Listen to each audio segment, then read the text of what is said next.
ফজল ভাই মুই ডিউটিত গেল তোমরা আইছো। এ থাম থাম থাম থাম থাম, এদিকে এদিকে এদিকে এদিকে এখানে।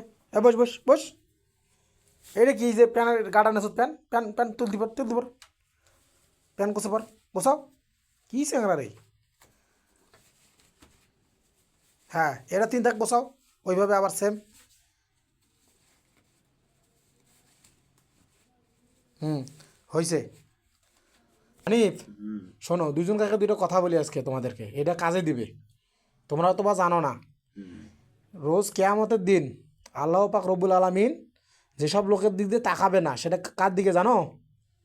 যারা গাটার নিচে প্যান পরে তাদের দিকে আল্লাহ তাকাবে নেই না। অতএব এরপর থেকে তোমরা যখন এই প্যান পরবা, গাটার নিচে তুলি পরবা, ঠিক আছে? ঠিক আছে। কি জালাল, মনে থাকবে? আমি তোমার কথা লাইক দিলাম। হ্যাঁ, লাইক না, এটা লাইকের কথা না। তুমি চাও তোমার তোমার দিকে কেয়ামতের দিন আল্লাহ তাকাক না? তোমার দিকে তাকাবে না যে লোক গাটার নিচে প্যান পরবে।